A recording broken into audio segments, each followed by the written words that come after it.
ನೀರಾವರಿ ಯೋಜನೆ ಮಾಡುವುದರಿಂದ ತಾಲೂಕಿನ ಅಭಿವೃದ್ಧಿ ಕಾರ್ಯವಾಗುವುದು ಎಂಬ ಅಂಶವನ್ನು ಅರಿತ ಬಿಜೆಪಿ ಸರ್ಕಾರ ಸುಮಾರು 700 ಕೋಟಿ ಬಿಡುಗಡೆ ಮಾಡಿ ರೈತರ ಪಾಲಿಗೆ ಜೀವನಾಡಿಯಾಗಿದೆ.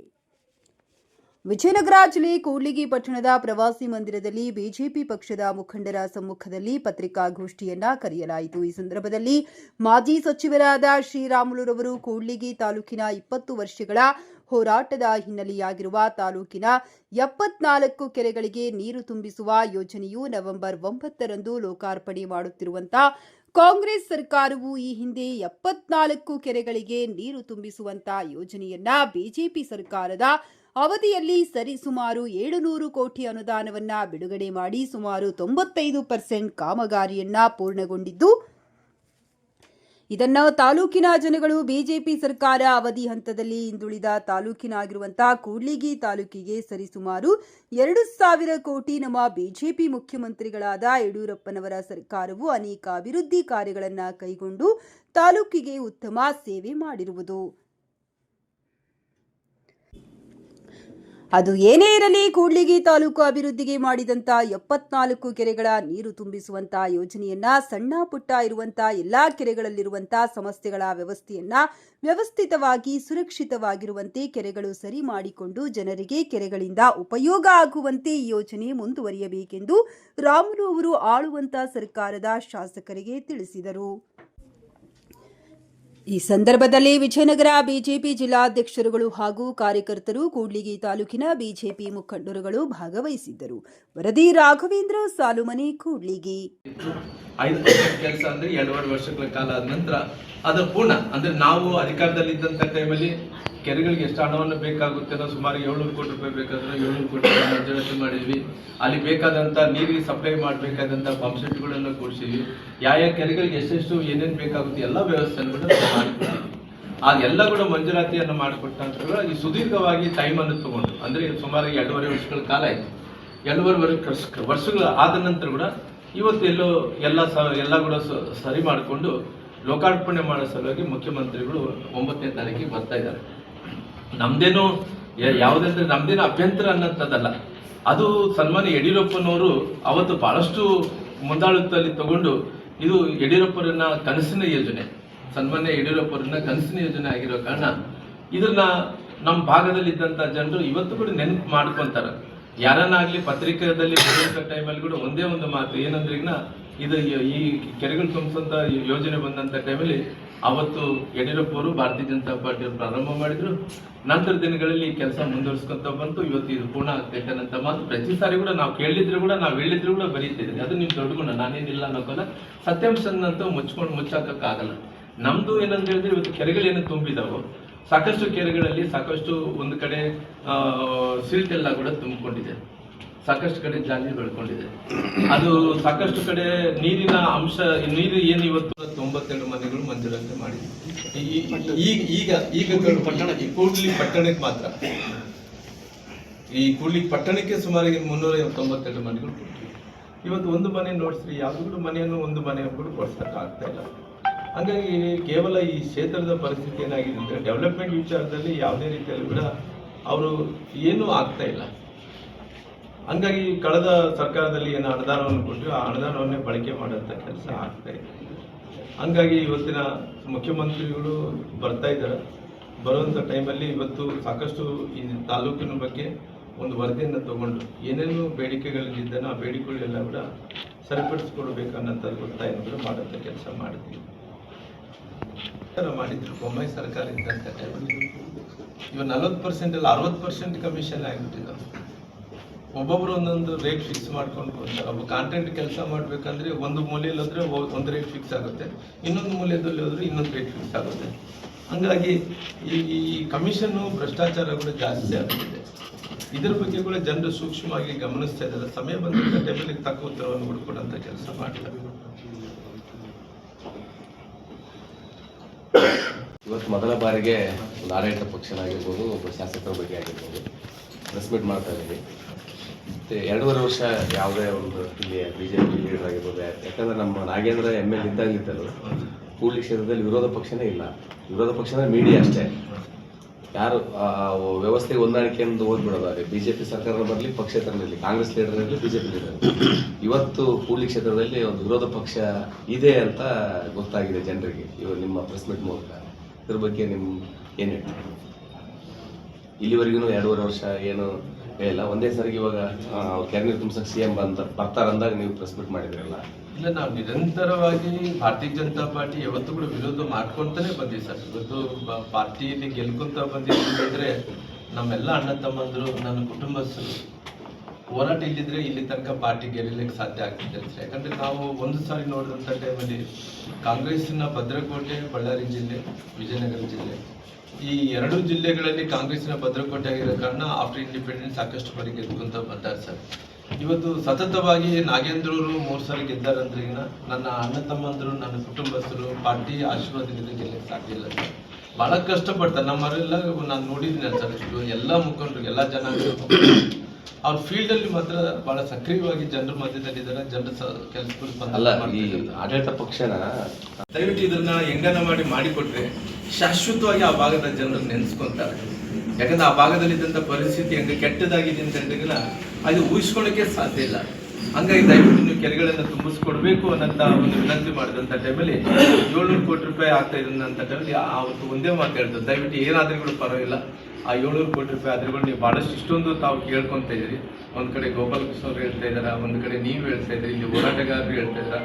ನಾನು ಕೂಡ ಸಾಕಷ್ಟು ಪತ್ರಿಕೆ ಮಾಧ್ಯಮದ ಸ್ನೇಹಿತರ ಹತ್ರ ಮಾತಾಡಿದಂಥ ಟೈಮಲ್ಲಿ ಕೂಡ ಅವ್ರು ಕೂಡ ಒಂದೇ ಒಂದು ಹೇಳ್ತಾ ಇದ್ದಾರೆ, ದಯವಿಟ್ಟು ಇದರ ಆಗೋದ್ರಿಂದ ಬಹಳಷ್ಟು ಒಳ್ಳೆ ಅನುಕೂಲ ಆಗುತ್ತೆ ಅನ್ನೋಂಥ ಮಾತನ್ನು ಕೂಡ ಅವತ್ತಿನ ಸಂದರ್ಭದಲ್ಲಿ ಅವರು ಕ್ರಿಯಾಯೋಜನೆ ಮಾಡಿ 700 ಕೋಟಿ ರೂಪಾಯಿ ಅವತ್ತು ಅದನ್ನ ಮಂಜೂರಾತಿಯನ್ನು ಕೂಡ ಮಾಡೋಂಥ ಕೆಲಸ ಮಾಡಿದರು. ಅದೇ ರೀತಿಯಲ್ಲಿ ಕೂಡ ಸಾಕಷ್ಟು ನಮ್ಮ ಹೂವಿನಡಗಲಿ ತಾಲೂಕಿನಲ್ಲಿ ರಾಜವಳ್ಳಿ ಅದರ ಸಮೀಪದಲ್ಲಿದ್ದಂಥ ತುಂಗಭದ್ರಾ ಅಣೆಕಟ್ಟೆ ವಿಚಾರ ಬಂದಂಥ ಟೈಮಲ್ಲಿ ಕೂಡ ಆ ಭಾಗದಲ್ಲಿ ಕೂಡ ಈ ಕೆರೆಗಳು ತುಂಬಿಸಂತ ವಿಚಾರ ಬಂದಂಥ ಟೈಮಲ್ಲಿ ಅವತ್ತು ಕೂಡ ಹೂವಿನಡಗಲಿ ತಾಲೂಕಲ್ಲಿ ಅವತ್ತು ಕೂಡ ಭಾರತೀಯ ಜನತಾ ಪಾರ್ಟಿ ಅಧಿಕಾರದಲ್ಲಿ ಇದ್ದಂಥ ಟೈಮಲ್ಲಿ ಅಲ್ಲಿ ಆ ಹೂವಿನಡಗಲಿ ತಾಲೂಕಲ್ಲಿ ಕೂಡ ಕೆರೆಗಳನ್ನು ತುಂಬಿಸಂತ ಕೆಲಸ ನಾವು ಮಾಡಿಕೊಂಡಿದ್ದೀವಿ. ಹಂಗಾಗಿ ಇವತ್ತು ಸಾಕಷ್ಟು ವಿಚಾರ ತಗೊಂಡಂಥ ಟೈಮಲ್ಲಿ ಇವತ್ತು ಕೆರೆಗಳದು ನೀರು ಎಲ್ಲ ಕೂಡ ನಮ್ಮ ಇದೇ ಗೆಸ್ಟ್ ಹೌಸ್ ಅಲ್ಲಿ ಬಂದಂತ ಟೈಮಲ್ಲಿ ಯಡಿಯೂರಪ್ಪನ ಅನೇಕ ಹೋರಾಟಗಾರರ ಜೊತೆಲಿ, ಅನೇಕ ಹಿರಿಯರ ಜೊತೆಲಿ ಸಾಕಷ್ಟು ಮಂದಿ ಕರ್ಕೊಂಡ್ಬಂದು ಅವತ್ತು ಮನವಿ ಪತ್ರವನ್ನು ಕೂಡ ಯಡಿಯೂರಪ್ಪರಿಗೆ ಅವತ್ತು ಮನವಿ ಪತ್ರವನ್ನು ಕೊಡಿಸಂತ ಕೆಲಸ ಮಾಡಿದ್ವಿ. ಅವತ್ತಿನ ಸಂದರ್ಭದಲ್ಲಿ ಹೋರಾಟಗಾರರು ಎಲ್ಲರೂ ಕೂಡ ಒಂದೇ ಒಂದು ಹೇಳಿರಂತ ವಿಚಾರ ಏನಂದ್ರೆ, ಸಾಕಷ್ಟು ಕುಡಿಯ ನೀರಿಕೆ ತೊಂದರೆ ಇದೆ, ಸಾಕಷ್ಟು ಈ ಭಾಗದಲ್ಲಿ ಬೋರ್ವೆಲ್ಗಳು ಕೂಡ ರೀಚಾರ್ಜ್ ಆಗ್ತಾ ಇಲ್ಲ, ಸಾಕಷ್ಟು ಕೆರೆಗಳಿದಾವ, ಕೆರೆಗಳೆಲ್ಲ ಕೂಡ ಬತ್ತಿ ಹೋಗ್ತಾ ಇದಾವ, ದಯವಿಟ್ಟು ಕೆರೆಗಳನ್ನು ತುಂಬಿಸ್ಬೇಕು ಅನ್ನೋಂಥ ಒಂದು ಮನವಿಯನ್ನು ಅವತ್ತು ಸನ್ಮಾನ್ಯ ಯಡಿಯೂರಪ್ಪರ ಹತ್ರ ಇಟ್ಟಂತ ಟೈಮಲ್ಲಿ ಅವತ್ತು ನಾನು ಕೂಡ ನನ್ನ ಸಮ್ಮುಖದಲ್ಲಿ, ಅಂದ್ರೆ ನಾನು ಕೂಡ ಅವತ್ತು ಇದ್ದೆ. ಅವತ್ತು ಸಾಕಷ್ಟು ಮಂದಿ ಹಿರಿಯರ ಜೊತೆಲಿ ಅವತ್ತು ಬಂದು ಅವತ್ತು ಯಡಿಯೂರಪ್ಪರಿಗೆ ಮನವಿ ಕೊಡುವಂಥ ಸಂದರ್ಭದಲ್ಲಿ ಅವತ್ತು ಯಡಿಯೂರಪ್ಪರು ಅವತ್ತು ಒಂದೇ ಮಾತನ್ನು ಕೊಟ್ಟರು, ನಾನು ಖಂಡಿತವಾಗಿ ನನಗೆ ಅವಕಾಶ ಸಿಕ್ಕಂಥ ಟೈಮಲ್ಲಿ, ಅವಕಾಶ ಅಂದ್ರೆ ನನಗೆ ಮುಂದಕ್ಕೆ ಏನು ಅವಕಾಶ ಸಿಗುತ್ತೇನೋ ಖಂಡಿತವಾಗಿ ಈ ಭಾಗದಲ್ಲಿದ್ದಂಥ ಕೆರೆಗಳನ್ನು 74 ಕೆರೆಗಳನ್ನು ತುಂಬಿಸಿಕೊಡ್ತೀನಿ ಅನ್ನೋಂಥ ಮಾತನ್ನು ಅವತ್ತು ಸನ್ಮಾನ್ಯ ವಿರೋಧ ಪಕ್ಷದಲ್ಲಿದ್ದಂಥ ಯಡಿಯೂರಪ್ಪರು ಕೊಟ್ಟಂಥ ಟೈಮಲ್ಲಿ ಅನೇಕ ಬಾರಿ ಸಭೆಗಳು ಬಂದಂಥ ಟೈಮಲ್ಲಿ ಕೂಡ ಸಾಕಷ್ಟು ಜನರು ರಾಮ್ಲೋರೆ ಮುಂದಿನ ದಿನಗಳಲ್ಲಿ ಭಾರತೀಯ ಜನತಾ ಪಾರ್ಟಿ ಅಧಿಕಾರಕ್ಕೆ ಬಂದರೆ ಮೊದಲನೇ ಆದ್ಯತೆ ನೀವು ಕೆರೆಗಳು ತುಂಬಿಸಂತ ಕೆಲಸ ಆಗಬೇಕು ಅಂತೇಳಿ ಅಲ್ಲಿನ ಹೋರಾಟಗಾರರು, ನೀರಾವರಿ ಸಮಿತಿಯ ಹೋರಾಟಗಾರರು, ಅನೇಕ ಮಠಾಧೀಶರುಗಳು, ಐಮಡಿ ಶ್ರೀಗಳು, ಕನ್ನಮಡಿ ಶ್ರೀಗಳು ಎಲ್ಲರೂ ಕೂಡ ಇದನ್ನು ಒತ್ತಾಯ ಮಾಡ್ತಿದ್ರು. ಆಗಿನ ಸಂದರ್ಭದಲ್ಲಿ ಬೇರೆ ರಾಜಕೀಯ ಒಂದು ಬದಲಾವಣೆಯಲ್ಲಿ 18ರಲ್ಲಿ ಮತ್ತೆ ನಮಗೆ ಅವಕಾಶ ಸಿಕ್ತು.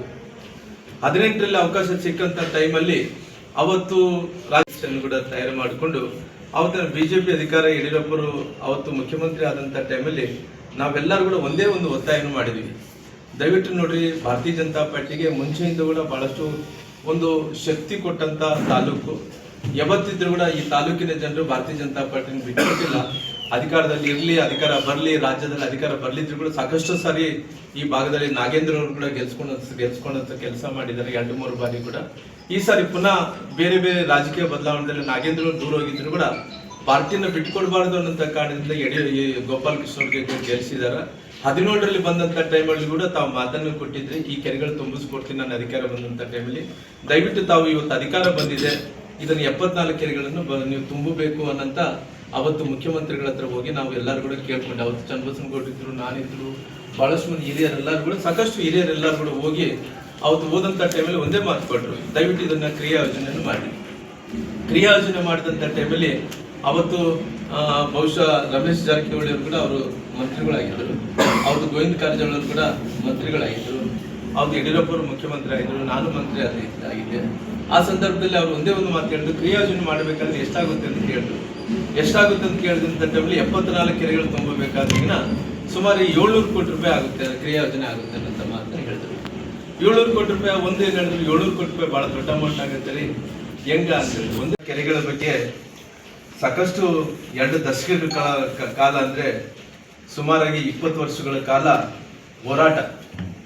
ಯಾವ ರೀತಿಯಲ್ಲಿ ಹೋರಾಟಗಳು ಅಂದ್ರಿಗಿನ ಅವತ್ತಿನ 20 ವರ್ಷಗಳ ಹಿಂದಗಡೆ ಕಾನಮಡುಗು ಶ್ರೀಗಳು ಬಸವೇಶ್ವರ ಅವರ ಮಠದಲ್ಲಿ ಭದ್ರಾ ಮೇಲ್ದಂಡೆ ಯೋಜನೆ ಈ ಭಾಗಕ್ಕೆ ಬರಬೇಕು, ಕೆರೆಗಳಲ್ಲಿ ತುಂಬಬೇಕು ಅನ್ನೋಂಥ ಕಾರಣದಿಂದ ಅವತ್ತು ಪ್ರಾರಂಭವಾದಂಥ ಹೋರಾಟ ಅವತ್ತಿನ ಅನೇಕ ಮಂದಿ ಶರಣರು, ಯಾಕಂದ್ರೆ ಕಾನಮಡಿನ ದಾಸೋಹ ಮಠದ ಶರಣರಾಗಿರುವಂಥ ಧರ್ಮಾಧಿಕಾರಿಗಳಂತ ಐಮಡಿ ಶರಣರು, ಅದೇ ರೀತಿ ಕೂಡ್ಲಿಗೆಯ ಹಿರೇಮಠದ ಪ್ರಶಾಂತ್ ಸಾಗರ್ ಸ್ವಾಮೀಜಿಯವರು, ಅದೇ ರೀತಿ ಕೊಟ್ಟೂರಿನ ಅನುದಾನೇಶ್ವರ ಸ್ವಾಮೀಜಿಯವರು, ಅನೇಕ ಮಂದಿ ರೈತರ ಸಮ್ಮುಖದಲ್ಲಿ ಅವತ್ತು ಈ ಭಾಗದಲ್ಲಿ ಕೂಡ ಒಂದು ನೀರಾವರಿ ಹೋರಾಟ ಸಮಿತಿಯನ್ನು ಮಾಡಿಕೊಂಡು ಈ ಭಾಗದಲ್ಲಿ ಸಾಕಷ್ಟು ಒಂದು ದೊಡ್ಡ ಹೋರಾಟ ಕೂಡ ನಡೀತಾ ಇತ್ತು.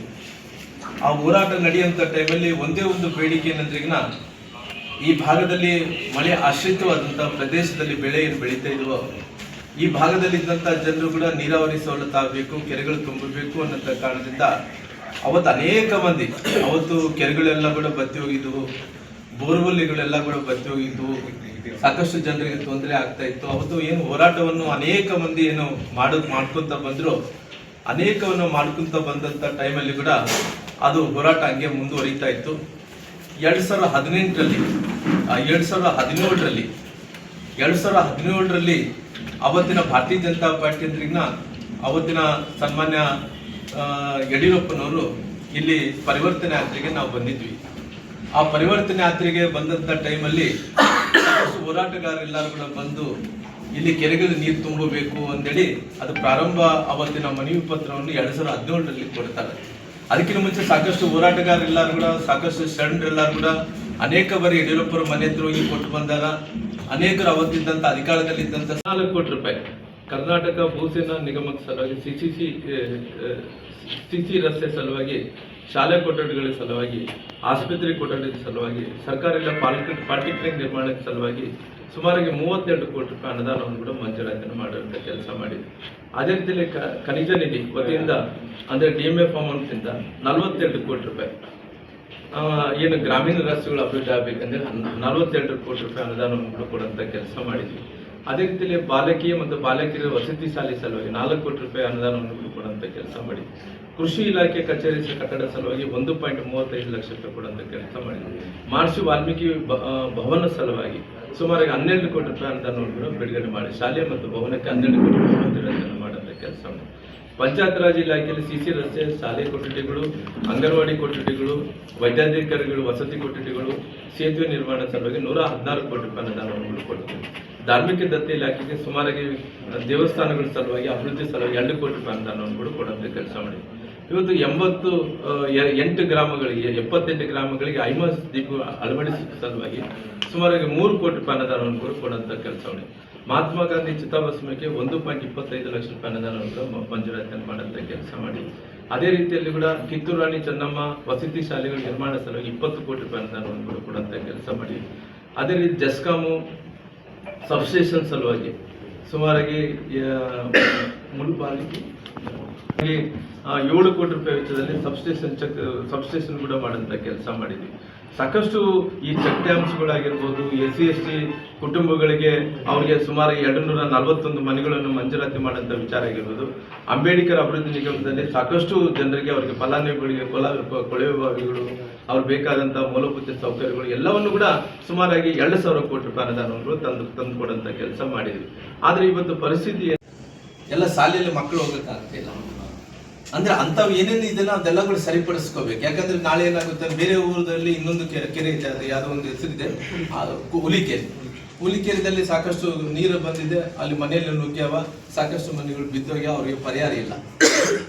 ಅಂದ್ರೆ ಅವ್ರಿಗೆ ತ್ರಾಸ ಆಗ್ಲಾರ್ದಂತೆ ಏನ್ ನೀರು ಸ್ಟೋರೇಜ್ ಮಾಡ್ಬೇಕಾಗುತ್ತೆ ಅದೆಲ್ಲ ಕೂಡ ಸೆಟ್ರೇಟ್ ಮಾಡ್ಕೋಬೇಕು. ಯಾಕಂದ್ರೆ ನೀರು ಸ್ವಲ್ಪ ಜಾಸ್ತಿ ಸ್ಟೋರೇಜ್ ಮಾಡ್ಕೋಬೇಕಾದ್ರೆಗಿನ ಅಲ್ಲಿದ್ದಂತ ವ್ಯವಸ್ಥೆನ ಸರಿ ಮಾಡಿಸ್ಕೋಬೇಕು. ಏನಂದ್ರೆ ಇವತ್ತು ಇನಾಗ್ರೇಷನ್ ಮಾಡಬೇಕಾಗಿದೆ, ಇನಾಗ್ರೇಷನ್ ಮಾಡೋದ್ರಿಂದ ಅದು ಹಂಗೆ ಯಥಾಸ್ಥಿತಿಯಲ್ಲಿ ಕೆರೆ ಹಂಗೆ ಇದೆ, ಹಂಗೆ ನೀರು ಬಿಟ್ಬಿಟ್ರೆ ಏನಾಗುತ್ತೆ ಅಂದ್ರೆ ಡ್ಯಾಮೇಜ್ ಆಗೋ ಅವಕಾಶಗಳು ತುಂಬಾ ಇರ್ತಾವೆ. ಹಂಗಾಗಿ ಡ್ಯಾಮೇಜ್ ಆಗ್ಲಾರ್ದಂತ ಡ್ಯಾಮೇಜ್ ಕಂಟ್ರೋಲ್ ಮಾಡಬೇಕು, ಜನರಿಗೆ ಹಾನಿ ಆಗಬಾರ್ದು, ತೊಂದರೆ ಆಗಬಾರ್ದು ಅಂತ ಅದನ್ನು ಕೂಡ ಸರಿ ಮಾಡಿಸ್ಕೊಂಡು ಮಾಡಿದ್ರೆ ಚೆನ್ನಾಗಿರುತ್ತೆ ಅನ್ನೋಂಥದ್ದು ನನ್ನ ವೈಯಕ್ತಿಕವಾದಂಥ ಅಭಿಪ್ರಾಯ. ಎಲ್ಲ ಪಾರ್ಟಿಯರ ಹಿರಿಯರ ಅಭಿಪ್ರಾಯ ಕೂಡ ಹಂಗೆ ಆಗಿದೆ. ಹಂಗಾಗಿ ಇವತ್ತು ಮುಖ್ಯಮಂತ್ರಿಗಳು ಬಂದು ಇದು ಲೋಕಾರ್ಪಣೆ ಮಾಡೋಂಥ ಟೈಮಲ್ಲಿ ಬಹುಶಃ ನನಗೆ ಗೊತ್ತಿರೋಂಥ ಪ್ರಕಾರ ಮುಖ್ಯಮಂತ್ರಿಗಳಂತೂ ಇಲ್ಲ ಅವತ್ತು ಪ್ರಾರಂಭ ಆಗಿದ್ದಂತೂ ಹೇಳಕ್ ಹೋಗಲ್ಲ. ನಾನು ಗೋಪಾಲ್ ಕೃಷ್ಣ ಅವರು ಅವತ್ತು ನಮ್ಮ ಭಾರತೀಯ ಜನತಾ ಪಾರ್ಟಿಯಲ್ಲಿ ಇದ್ದಂಥವ್ರೆ, ಅವ್ರಿಗೆ ಈ ಕಾರ್ಯಕ್ರಮಕ್ಕೆ ಬರ್ತಾ ಇರೋ ಕಾರಣ ಅವರನ್ನಾಗ್ಲಿ ಅವ್ರ ಬಾಯಿಂದನಾಗ್ಲಿ ಇಲ್ಲ ಅವತ್ತು ನಾವು ಪ್ರಾರಂಭ ಮಾಡಿದ್ದೆ ಬಿಜೆಪಿಯಲ್ಲಿ ಇದ್ದಿದ್ದು ಪ್ರಾರಂಭ ಮಾಡಿದಂದೇಳಿ ಅವ್ರ ಬಾಯನ್ನ ಬರುತ್ತಿಲ್ಲ ಗೊತ್ತಿಲ್ಲ ಆಗ್ಲಿ. ಒಟ್ಟು ಅವರು ಯಾರು ಮಾತಾಡ್ಲಿದ್ರು ಜನರ ಮನಸ್ಸಲ್ಲಂತೂ ಇದೆ ಏನು ಅಂತೇಳಿ ಭಾರತೀಯ ಜನತಾ ಪಾರ್ಟಿಯವರು ಪ್ರಾರಂಭ ಮಾಡಿದಂಥದ್ದು ಕೆರೆಗಳು ಅವತ್ತು ನೀರು ತುಂಬಿಸುವಂತ ಯೋಜನೆ ಇವತ್ತು ಪೂರ್ಣ ಆಗ್ತಾ ಇದೆ ಅನ್ನೋಂಥದ್ದು ಎಲ್ಲರಿಗೂ ಗೊತ್ತಿರೋ ಕಾರಣ ಅದರ ಖಂಡಿತವಾಗಿ ಜನರ ಮನಸ್ಸಲ್ಲಿದೆ. ಅವ್ರು ಹೇಳೋದ್ರಿಂದ ಅವ್ರು ದೊಡ್ಡವರಾಗ್ತಾರ ಅಂತೇಳಿ ತಿಳ್ಕೊಂಡಿದ್ದೆ. ಶ್ರೀನಿವಾಸ್ ಅಂತ ಅವ್ರು ಕಾಂಗ್ರೆಸ್ ಪಾರ್ಟಿದಲ್ಲಿ ಅವ್ರು ಶಾಸಕರಾಗಿರೋ ಕಾರಣ ಅವ್ರು ಹೇಳಕ್ಕಾಗಲ್ಲ. ಯಾಕಂದ್ರೆ ಅವರು ರನ್ನಿಂಗ್ MLA ಆಗ್ತಾರ, ಕಾಂಗ್ರೆಸ್ ಪಾರ್ಟಿಯಿಂದ ಗೆದ್ದಿರೋ ಕಾರಣ ಹಿಂದ್ಗಡೆ ಈ ಹಿಂದುಳಿದಂತ ತಾಲೂಕು ಭೌಗೋಳಿಕವಾಗಿ ಎಲ್ಲ ನೋಡಿದಂತ ಟೈಮಲ್ಲಿ ಕೂಡ ಅತ್ಯಂತ ಹಿಂದುಳಿದಂತ ತಾಲೂಕು ಅದು ಕೂಡ್ಲಿಗಿ ವಿಧಾನಸಭಾ ಕ್ಷೇತ್ರ ಅನ್ನೋದು ಕೂಡ ಗೊತ್ತಿದೆ. ಹಂಗಾಗಿ ಇದ್ದಂತ ಟೈಮಲ್ಲಿ ಕೂಡ ಇವತ್ತು ಉದಾಹರಣೆಗೆ ಹೇಳ್ಬೇಕು, ಮುಖ್ಯಮಂತ್ರಿಗಳು ಬರ್ತಾ ಇದ್ದಾರೆ, ಬರಲಿ. ಯಾಕಂದ್ರೆ ಮುಖ್ಯಮಂತ್ರಿಗಳು ಬರೋದ್ರಿಂದ ನಮ್ಗೆ ಯಾವುದೇ ಅಭಿಪ್ರಾಯ ಅವ್ರ ಮೇಲೆ ಕೆಟ್ಟ ಉದ್ದೇಶ ಯಾವುದಿಲ್ಲ. ಅವರು ಇವತ್ತು ನಮ್ಗೆ ಈ ಬಗಲಗಡೆ ತುಂಗಭದ್ರಾ ಜಲಾಶಯ ನಮ್ಮ ಅಣ್ಣವ್ರು ಮಾತಾಡ್ತಾ ಇದ್ರು, ನಮ್ಮ ಅಧ್ಯಕ್ಷರು ಮಾತಾಡ್ತಾ ಇದ್ರು. ಈ ತುಂಗಭದ್ರಾ ಜಲಾಶಯ ಏನಿದೆ ಈ ಬಗಲ್ಗಡೆ ನಮ್ಗೆ ಎಲ್ಲರಿಗೂ ಕೂಡ ಪ್ರತಿ ಸಾರಿ ಕೂಡ ಈ ನೀರಿನ ಇನ್ಫ್ಲೋ ಚೆನ್ನಾಗಿದೆ, ಸಾಕಷ್ಟು ಇನ್ಫ್ಲೋ ಚೆನ್ನಾಗಿದೆ. ನಮ್ಗೆ ಇತ್ತೀಚೆಗೆ ಏನಂದ್ರೆಗಿನ ಈ ಭಾಗದಲ್ಲಿ ಮೊಣಕಾಲಮೂರು, ನಂತರ ನಮ್ಮ ಕೂಡ್ಲಿಗಿ, ಅದೇ ರೀತಿಯಲ್ಲಿ ನಮ್ಮ ಅಗ್ರಿಬೊಮ್ಮನಹಳ್ಳಿ, ಅಡಗಲಿ, ಕೊಟ್ಟೂರು, ಸಂಡೂರು ಈ ಭಾಗದಲ್ಲಿ ಎಲ್ಲ ಕೂಡ ನಮ್ಗೆ ಅಡಿಕೆ ಬೆಳೀತಾ ಇದ್ದಾರೆ ಇತ್ತೀಚೆಗೆ. ಎಷ್ಟು ಸಂತೋಷ ಆಗುತ್ತೆ ಅಂತ ಹೇಳಿದ್ರೆ ಇವತ್ತು ಈ ಭಾಗದಲ್ಲಿ ಸಾಕಷ್ಟು ಕೆರೆಗಳು ತುಂಬ್ತಾ ಇರೋ ಕಾರಣ, ಸಾಕಷ್ಟು ಇವತ್ತು ನೀರು ಇನ್ಫ್ಲೋ ಜಾಸ್ತಿ ಇರೋ ಕಾರಣ, ಪ್ರಕೃತಿ ನಮಗೆ ದೇವರ ಆಶೀರ್ವಾದ ಮಾಡಿರೋ ಕಾರಣ, ಇವತ್ತು ಅಂತರ್ಜಲ ಜಾಸ್ತಿ ಆಗಿರೋ ಕಾರಣ ಇವತ್ತು ಎಲ್ಲ ರೀತಿಯಲ್ಲೂ ಕೂಡ ಬೋರ್ವೆಲ್ಗಳು ರೀಚಾರ್ಜ್ ಆಗ್ತಾ ಇದೆ, ಒಳ್ಳೆ ಅನುಕೂಲ ಕೂಡ ಆಗ್ತಿದೆ. ಜನರು ಅಡಿಕೆ ಬೆಳೆಯುವಂತ ಸ್ಥಿತಿಗೆ ಬಂದಾರ. ಇವತ್ತು ನಮ್ಮ ಪರಿಸ್ಥಿತಿ ಏನಂದ್ರೆ ತುಂಗಭದ್ರಾ ಜಲಾಶಯ ಬಗಲ್ಗಡೆ ಇದ್ರೆ ಕೂಡ ನಮ್ಗೆಲ್ಲರೂ ಕೂಡ 2 ಬೆಳೆಗಳಿಗೆ ನೀರು ಬರಬೇಕಾಗಿತ್ತು. 2 ಬೆಳೆಗಳಿಗೆ ನೀರು ಬರಬೇಕಾಗಿತ್ತು ಅಂದ್ರೆ ಅವತ್ತು ಉಪಮುಖ್ಯಮಂತ್ರಿಗಳು ಕೂಡ ಇಲ್ಲಿ ಬಂದಿದ್ರು. ಅವತ್ತು ಇನ್ಫ್ಲೋ ಬಹಳಷ್ಟು ಚೆನ್ನಾಗಿತ್ತು, ಇವತ್ತು ಕೂಡ ಇನ್ಫ್ಲೋ ಚೆನ್ನಾಗಿದೆ, ಯಾವುದೇ ತೊಂದರೆ ಇಲ್ಲ. 2 ಬೆಳೆಗಳಿಗೆ ನೀರು ಕೊಡ್ಬೋದು, ಆದ್ರೆ 2 ಬೆಳೆಗಳಿಗೆ ನೀರು ಕೊಡಲ್ಲ ಅನ್ನೋಂಥ ಮಾತು ಜಿಲ್ಲಾ ಉಸ್ತುವಾರಿ ಮಂತ್ರಿಗಳಾದಂಥ ಕೊಪ್ಪಳಿನ ಶಿವರಾಜ್ ತಂಗಡಿಯವರು ಬಹಳ ಸ್ಪಷ್ಟವಾಗಿ ಹೇಳಿದ್ರೆ 2 ಬೆಳೆಗಳಿಗೆ ನೀರು ಕೊಡಕ್ಕಾಗಲ್ಲ ಅಂತೇಳಿ. ಅವ್ರು 1 ಬೆಳೆಗೆ ನೀರು ಕೊಡಬೇಕು ಅನ್ನೋಂಥ ಒಂದು ತೀರ್ಮಾನವನ್ನು ತಗೊಂಡು ಅವರು 1 ಗೇಟ್ ಮಾತ್ರ ಅದನ್ನು ರಿಪೇರಿ ಮಾಡಿಕೊಟ್ರು. ಅದು 19ನೇ ಗೇಟ್ ರಿಪೇರಿ ಮಾಡಿಕೊಟ್ರು. 19ನೇ ಗೇಟ್ ರಿಪೇರಿ ಮಾಡಿಕೊಟ್ಟ ನಂತರ ಅವ್ರು ಯಾರೋ ಟೆಕ್ನಿಕಲ್ ರಿಪೋರ್ಟ್ ಏನಂತ ಹೇಳಿದ್ರು, ಅವರು ಯಾರು ಗೇಟ್ ರಿಪೇರ್ ಮಾಡಿದಂತೂ ಹೈದರಾಬಾದ್ ಅವರು ಕಂಪನಿಯವರು ಏನ್ ಹೇಳಿದ್ರು, ಇದು 1 ಗೇಟ್ನಿಂದ ಈ ಸಮಸ್ಯೆ ಪರಿಹಾರ ಆಗಲ್ಲ, ನೀವು ಸುಮಾರಿಗೆ 110 TMC 120 TMC 2 ಬೆಳೆಗಳಲ್ಲಿ ನೀರು ಕೊಡಬೇಕು. ಆಮೇಲೆ ಭದ್ರಾ ಕಡೆ ಇವತ್ತು ಶಿವಮೊಗ್ಗ ಕಡೆ ಎಲ್ಲ ಕೂಡ ಮಳೆ ಜಾಸ್ತಿ ಆಗ್ತದೆ, ಆಗುವಂತ ಟೈಮ್ ನೀರು ಇನ್ಫ್ಲೋ ಜಾಸ್ತಿ ಆಗ್ತದೆ. ಇನ್ಫ್ಲೋ ಜಾಸ್ತಿ ಅಂತ ಟೈಮಲ್ಲಿ ನೀವು ನೀರು ಇಟ್ಕೋಬೇಕಂದ್ರೆ ಎಲ್ಲ ಗೇಟ್ಗಳು ದುರಸ್ತಿ ಮಾಡ್ಕೊಡ್ಬೇಕು ಅಂತ ಹೇಳಿದ್ರು. ಇವತ್ತು ದುರಸ್ತಿಯನ್ನ ರಿಪೇರಿ ಮಾಡ್ಕೊಡ್ತೀವಿ, ಜಿಲ್ಲಾಸ್ಪತ್ರೆ ಮಾಡಿಕೊಡ್ತೀವಿ ಅಂದ್ರೆ ಅವರು ಸ್ವತಃ ಸಾಕಷ್ಟು ಮಂದಿ ಅವರು ಕಾಂಗ್ರೆಸ್ ಪಾರ್ಟಿಯ ನಾಯಕರು ಹೇಳಿದ್ರು, ಆದ್ರೂ ಕೂಡ ಉಳಿಸ್ಕೊಳಕ್ ಆಗ್ಲಿಲ್ಲ. ಯಾವ್ದು ಕೂಡ ಇವತ್ತಿನ ತನಕ ಅದ್ರ ಬಗ್ಗೆ ಇವತ್ತು ಹೇಳ್ಬೇಕಾದ್ರೆ ಇರುವಂತ ಆಸ್ಪತ್ರೆಗೆ ಡಾಕ್ಟರ್ಗಳಿಲ್ಲ, ವೈದ್ಯರದ ಕೊರತೆ ಇದೆ. ಅದು ಎಷ್ಟು ಸ್ಟಾಫ್ ಬೇಕಾಗುತ್ತೇನೋ, ಎಷ್ಟು ವೈದ್ಯರು ಬೇಕಾಗುತ್ತೇನೋ ಅದನ್ನ ಬೇಕಾದಂತ ವ್ಯವಸ್ಥೆ ಮಾಡ್ಕೊಳಕ್ ಆಗ್ತಾ ಇಲ್ಲ. ಸಾಕಷ್ಟು ಮಂದಿ ಬಡವರು ಬಂದು ಒಂದೊಂದ್ಸರಿ ಜನರೇಟರ್ಗಳು ತೊಂದರೆ ಆಗ್ತಾವ, ಸಾಕಷ್ಟು ಮಂದಿ OT ಮಾಡ್ಕೋಬೇಕು, ಆಪರೇಷನ್ ಮಾಡ್ಕೋಬೇಕಂದ್ರೆ ಡಾಕ್ಟರ್ಗಳು ಇರಲ್ಲ, ಸಾಕಷ್ಟು ತೊಂದರೆಗಳು ಆಗ್ತಾ ಇದೆ. ಜೊತೆಗೆ ಶಿಕ್ಷಣ ವಿಚಾರ ಬಂದಂತ ಟೈಮಲ್ಲಿ ಇವತ್ತು ನೋಡಿರ್ತಾವ ಈ ಶಿಕ್ಷಣ ವಿಚಾರದಲ್ಲಿ ಸಾಕಷ್ಟು ಒಂದು ಬಾಲನಕೋಟೆ ಅನ್ನೋಂಥದ್ದಲ್ಲ, ಸಾಕಷ್ಟು ಮಂದಿ ಶಾಲಾ ಕೊಠಡಿಗಳು ಇವತ್ತು ಕೂಡ ಸೋರ್ತಾ ಇದಾವೆ. ಈ ಶಾಲಾ ಕೊಠಡಿಗಳು ಸೋರ್ತಾ ಇದ್ದಾರೆ. ಸಾಕಷ್ಟು ಮಂದಿ ಮಕ್ಕಳೆಲ್ಲರೂ ಕೂಡ ಬೇರೆ ಕಡೆ ಟೆಂಟ್ಗಳು ಹಾಕೊಂಡು ಟೆಂಟ್ಗಳಲ್ಲಿ ಓದ್ಕೊಂತ ಇದ್ದಾರೆ, ಕೆಲವು ಕಡೆ ಗಿಡದ ಕೆಳಗಡೆ ಓದ್ಕೊಂತ ಇದ್ದಾರೆ, ಕೆಲವು ಕಡೆ ಮಳೆಯಿಂದ ಸೋರ್ತಾ ಇದೆ, ಬೀಳಂತ ಸ್ಥಿತಿಯಲ್ಲಿ ಇದ್ದಾವೆ. ಇವತ್ತಿನ ತನಕ ಇದು ಯಾವ ಶಾಲಾ ಕಟ್ಟಡಗಳು ಕಟ್ಟಿದ್ದಾರೆ,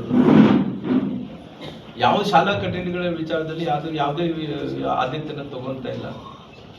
ಇವತ್ತು ಈ ತಾಲೂಕಿನ ಪರಿಸ್ಥಿತಿ ಏನೇನ್ರಿ ಅರ್ಥ ಮಾಡಿಕೊಂಡು, ಈ ತಾಲೂಕಿನ ಪರಿಸ್ಥಿತಿ ಶಿಕ್ಷಣ ಬಗ್ಗೆ ಒತ್ತು ಕೊಟ್ಟಿಲ್ಲ, ಆರೋಗ್ಯದ ಬಗ್ಗೆ ಒತ್ತು ಕೊಟ್ಟಿಲ್ಲ. ಅವರು ಲಿಟ್ರಸಿ ಸಾಕಷ್ಟು ಮಂದಿ ಮಕ್ಕಳು ಶಾಲೆ ಬಿಡ್ತಾ ಇದ್ದಾರೆ. ಇವತ್ತು ಮಕ್ಕಳು ಬೇಡ ಬಿಡಪ್ಪ ಅಲ್ಲಿ ಹೋದ್ರೆ ನಮ್ಗೆ ಯಾವುದು ಒಳ್ಳೆ ಶಿಕ್ಷಣ ಸಿಗಲ್ಲ, ಸರಿಯಾದ ಸಮಯಕ್ಕೆ ಶಾಲೆ ಕೊಠಡಿ ಸರಿ ಇಲ್ಲ ಅಂತೇಳಿ ಸಾಕಷ್ಟು ಮಂದಿ ಮಕ್ಕಳು ಇವತ್ತು ಸ್ಕೂಲನ್ನು ಕೂಡ ಬಿಡಂತ ಕೆಲಸ ಆಗ್ತದೆ.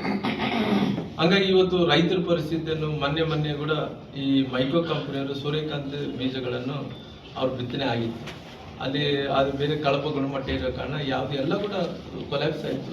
ಅಂಥವ್ರನ್ನ ಪತ್ತೆ ಹಚ್ಚಿ ಅವ್ರಿಗೆ ಏನೊಂದು ಮಾಡಬೇಕಾಗಿತ್ತಲ್ಲ.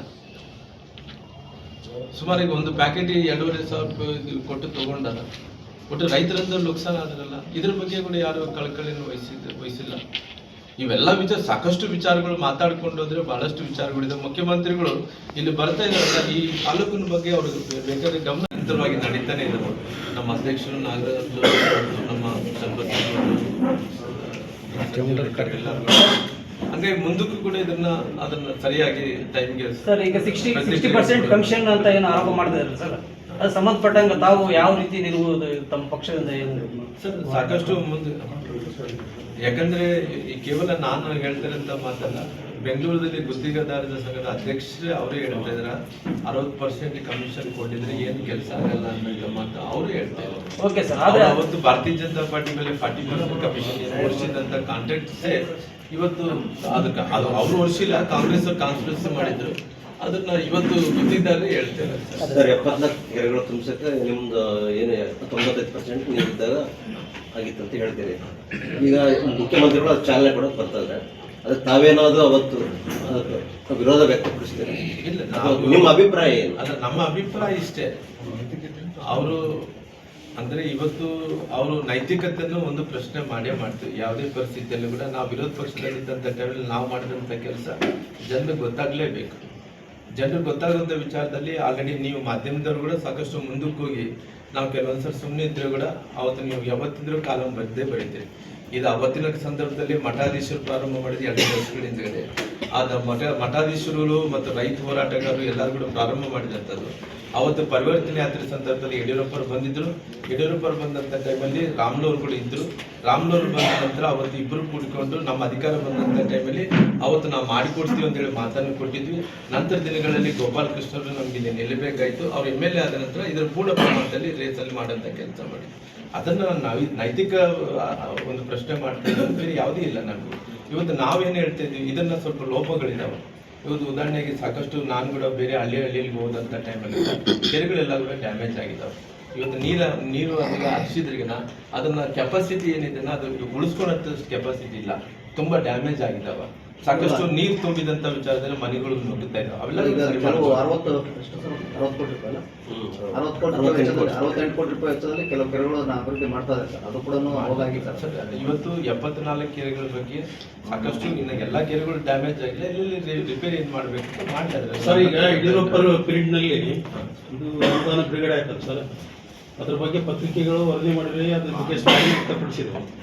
ಇಂಥ ಸಂದರ್ಭದಲ್ಲಿ ಕೂಡ ನೀವು ಕೆಲವೊಂದು ಬಂಟಿಂಗ್ಸ್ ಅಂತವನ್ನೆಲ್ಲ ಅಳವಡಿಸಬಹುದಲ್ಲ ಪಟ್ಟಣದಲ್ಲಿ, ಯಡಿಯೂರಪ್ಪರ ಪೀರಿಯಡ್ ಆಯ್ತು ಅನ್ನೋದ್ರ ಬಗ್ಗೆ, ಅಥವಾ ಪತ್ರಿಕೆಗಳಲ್ಲಿ ಯಾಡ್ ಕೂಡ ಕೊಡಬಹುದು, ಜಾಹೀರಾತು ಮಾಡ್ತಿದ್ದಾರೆ. ಅದ್ರ ಬಗ್ಗೆ ಎಲ್ಲ ವ್ಯವಸ್ಥೆ ಮಾಡ್ಕೊಂತ ಇದೀವಿ, ಅದನ್ನ ನಾನು ಮಾತಾಡ್ತೀನಿ ಸರ್. ಈಗ ಕ್ಷೇತ್ರದಲ್ಲಿ ಬಿಜೆಪಿ ಏನ್ ಪರಿಸ್ಥಿತಿ ಅಂದ್ರೆ ನಾವಿಕ ನಿಲ್ದ ಅಡಗದಂತ ಆಗುತ್ತೆ. ಈಗ ಏಕಾಏಕಿ ಶ್ರೀರಾಮುಲವರು ಈ ಕ್ಷೇತ್ರದ ಒಬ್ಬ ಪ್ರಬಲ ಆಕಾಂಕ್ಷಿ ಅಂತ ಹೇಳ್ತಿದ್ದಾರೆ. ನಿಮ್ಮ ಮುಂದಿನ ಹೋರಾಟ ಏನ್ ಸರ್? ಈಗ ಕ್ಷೇತ್ರದಲ್ಲಿ ಇಂಥ ಹೋರಾಟಗಳು ನಿಮ್ ಕಣ್ಣಿಗೆ ಕಾಣಿಸಲ್ವಾ? ನಮ್ಮ ಪಾರ್ಟಿಯಿಂದ ನಿರಂತರವಾಗಿ ಹೋರಾಟಗಳಂತೂ ನಮ್ಮ ಅಧ್ಯಕ್ಷರು ಮಾಡ್ತಾನೆ ಇದ್ದಾರೆ ಸರ್. ಎಲ್ಲ ನಮ್ಮ ಹಿರಿಯರೆಲ್ಲರೂ ಕೂಡ ದಲಿತ ನಾಯಕರು, ನಮ್ಮೆಲ್ಲ ಪಾರ್ಟಿ ನಾಯಕರು, ನಾವೆಲ್ಲರೂ ನಿರಂತರವಾಗಿ ಹೋರಾಟಗಳಂತೂ ನಡೀತಾನೆ ಇದಾವೆ. ಇನ್ನು ಸಾಕಷ್ಟು ಕೆರೆಗಳು ಡ್ಯಾಮೇಜ್ ಆಗಿದೆ ಅಂತ ಹೇಳಿದ್ರು ಸರ್, ಅಂತವಾದ್ರೂ ಕೂಡ ನೀವು ಗಮನ ನಿರ್ವಹಣೆ ಕೊರತೆ ಇದೆ. ಇಂಥ ಸಂದರ್ಭದಲ್ಲಿ ಕೇವಲ 4 ದಿವಸಗಳ ಕಾಲ ಲೋಕಾರ್ಪಣೆ ಆಗ್ತಾ ಇದೆ. ತಾವು ಮುಂಜಾಗ್ರತೆ ಕ್ರಮವಹಿಸಿ ತಾವು ವೀಕ್ಷಣೆ ಮಾಡಿದಾಗ ಆಲ್ರೆಡಿ ಅದ್ರ ಬಗ್ಗೆ ಹೋರಾಟ ಬಹಳಷ್ಟು ಕೆರೆಗಳಿಗೆ ವೀಕ್ಷಣೆ ಮಾಡಿದ್ದೀವಿ. ಒಂದು ಗುಡಿಕೋಟೆ ಅಂತ ಕೆರೆಗೆ ನಾವು ವೀಕ್ಷಣೆ ಮಾಡಿದ್ವಿ, ಬಾಲೆನಕೋಟೆ ಹತ್ರ ಹೋಗಿದ್ವಿ, ಕೆರೆಗೆ ಹೋಗಿದ್ದೀನಿ. ಸಾಕಷ್ಟು ಎಲ್ಲೆಲ್ಲಿ ಇದನ್ನ ಅಲ್ಲೆಲ್ಲ ಕೂಡ ಹೋಗಿ ವೀಕ್ಷಣೆ ಮಾಡ್ಕೊಂತ ಬಂದ್ವಿ. ಅಲ್ಲಿರೋಂಥ ವಾಸ್ತವ ವಿಚಾರಗಳನ್ನು ನಮ್ಮ ಮುಂದೆ ಕೆಲಸ ಮಾಡಿ ಇನ್ನು ಸಾಕಷ್ಟು ಇದಾವ ಸಮಸ್ಯೆಗಳು.